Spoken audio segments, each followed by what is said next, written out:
Hi, listeners. Stories have so much power, and so does whoever controls the narrative. It is time that we dissect and analyze these stories.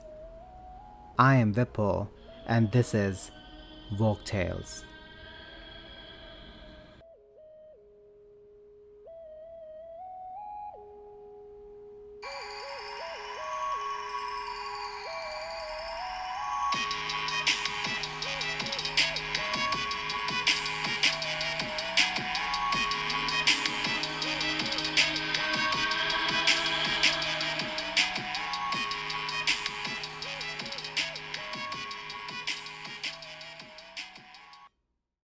Hi, everyone. Fairy tales are usually not, in my experience, awfully romantic. When people say something is a fairy tale ending, they mean the traditional sum up of happily ever after. But let's be honest here. How many marriages in these stories look like they have any chance of working out?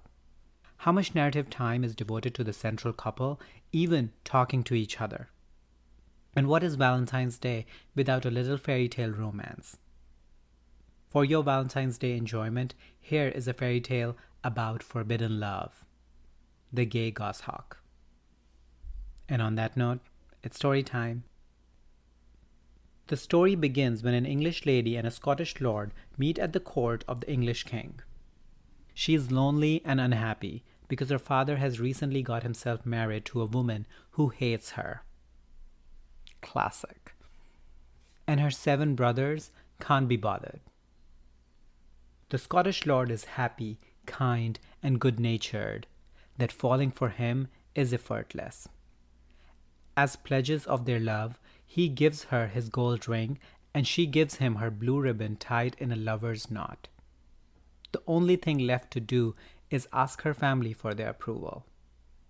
Her father has proved himself incapable of protecting her from the malice of his own wife, but given a chance to make amends, you'd think he'd agree, right? Well, you'd be wrong. He and her brothers all got together a while ago to plan out her life, and the next step is to marry her off to an ancient English lord who's really rich and can give them the political influence they crave. Plus, her boyfriend is Scottish. That's the historical equivalent of the bad boy in the black leather jacket. The girl is taken from court, so she can't even see him anymore. And with her gone, he sees no point in staying, so he returns to his castle up north. While he broods there on lost love, there is only one thing that brings him pleasure: a goshawk with a pretty voice and a quick mind that soon becomes his most constant companion. It also gives him an idea. He writes a letter to his love and sends it to her by Goshawk Express, with the love knot draped around his neck to prove to her who sent it.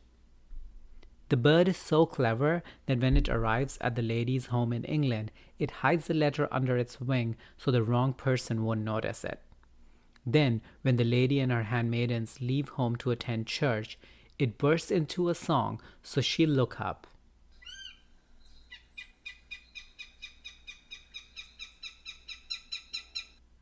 She's the only one who could know what the blue ribbon means. Urging her handmaidens to go on ahead, she quickly runs back to the goshawk's tree, and the letter is dropped into her hand. What her Scottish lord had written just about breaks her heart, and it brings out her inner steel. Her family wants to stop her marrying her true love? Well, let them just try. That is essentially what she says when she sends the goshawk back with a letter of her own. Then she retreats to her room. Her handmaidens return from church some time later, worried by her absence, and find her lying on her bed, so ill she says she'll die. Her father is brought promptly by her side and is petitioned for one last favor. "Do not ask for your Scottish lad," is his immediate response. "Anything else I will promise, whatever it may be, but rather than see you wedded to your proud Scottish lad, I'd see you lying dead," thereby proving that he and her stepmother are a perfectly matched couple of appalling parents. For his daughter, however, his reaction is not unexpected. Her last request is that her brothers carry her to Scotland to be buried. the mass be sung over her body at the first church they come to, and the bells be tolled at the second, and that they lay her out in the churchyard of St. Mary's. Her father agrees that it will be done. Late that night, while everyone else is sleeping, the lady creeps from her bed and mixes up the strongest sleeping draught she can. Once it is drunk, she returns to bed and waits. Come morning, she is found so limp and still that everyone believes her to be dead. Everyone, that is, apart from her stepmother, who pricks the corpse with a pin and drips boiling wax on her bare skin just to be sure. The lady remains lifeless. Her maidens cover her in white, her brothers build a bier to carry her coffin, and the promised procession begins. In the churchyard of St. Mary's, though, where her brothers were told to lay down her body and keep watch over her through the night, 100 spearmen appears out of the dark, and the Scottish lord steps forward to take her hand. At that touch, she springs brightly to life. Go home, she tells her brothers, for you have fetched me where I want to be. Her brothers are outraged by her scheming ways and the mistaken grief she has put her family through, but her inner steel holds strong. Take my love to my father, she tells them, though he said he'd rather I were lying dead than married to my Scottish lad.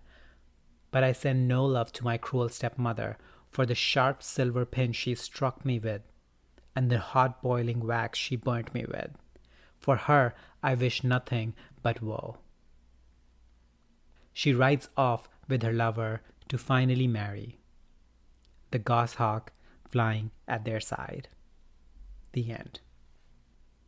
It takes a true lady to deliver such a stinging screw you to the people who failed her. It's interesting to see a father's failure actually addressed for once, instead of being piled entirely onto the nearest stepmother. The Gay Goshawk is taken from Sorche Nic Leodhas' collection Thistle and Thyme, which is full of young women figuring out how to get past stupid obstacles. But the sheer cunning of this Romeo and Juliet inversion is very hard to beat. And on that note, bye for now. Let me know your thoughts on the story and our discussion by emailing me on woketalespodcast@gmail.com or through social media at woketalespodcast on Instagram and woketalespod on Twitter.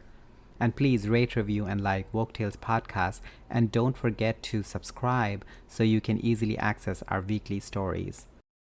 If you have any story recommendations, or if you want to come dissect and analyze a story with me, give me a shout out on email or social media, because whatever you do, keep dissecting and keep analyzing.